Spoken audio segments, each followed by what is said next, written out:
Hello, welcome to World on a String Designs. I'm Alicia. Today I'm going to show my finished February Mystery Sock Project socks, and we're also going to unveil the March yarn and pattern to see what I'll be working on for next month.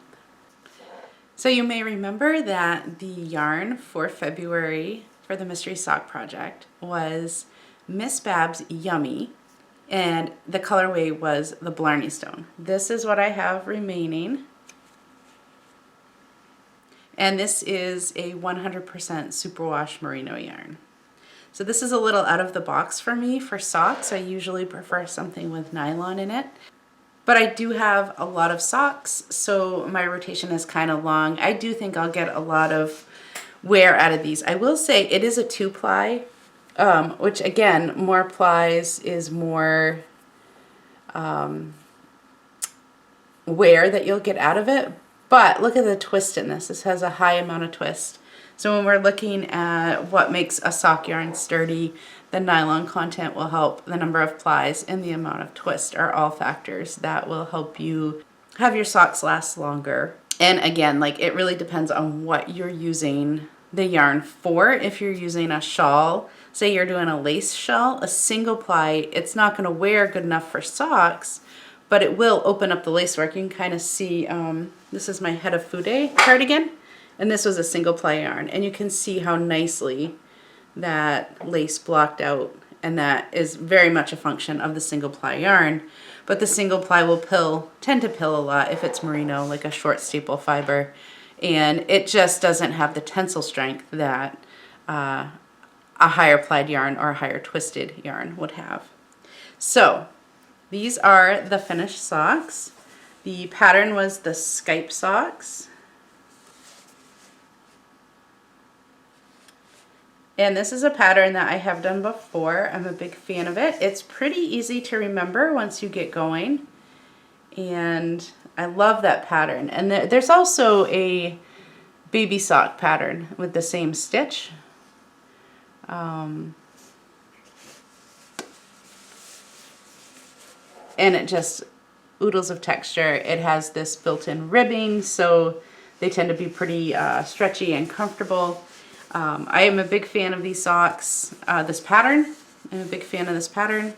And I really like how these came out. So this sort of reminds me of like birch bark, the way this patterned up. And these are fabulous. So definitely recommend the pattern.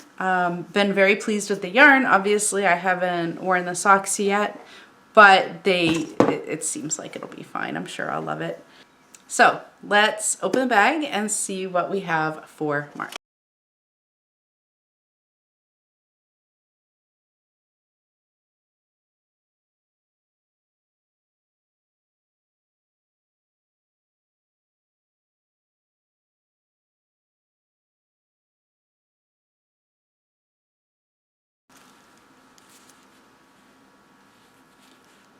So this is Highland Handmade's Ironwood sock, and it is 92% superwash merino and 8% silver lurex.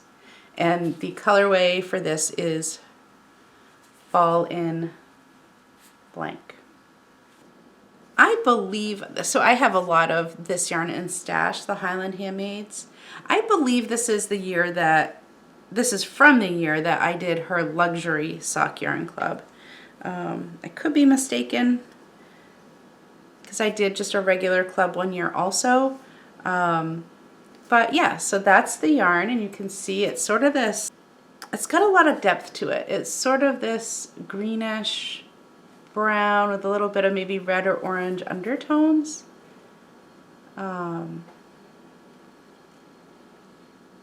In the silver lurex.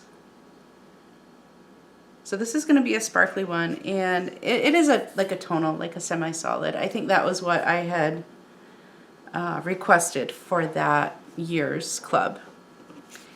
And the pattern is Sister of Leone. I'll put a photo up. So yeah, I'm going to wind this up and I'm going to get started. If you're new to this series, I do have a playlist, so you can check out the 2025 Sock Club and the 2026 Mystery Sock Project.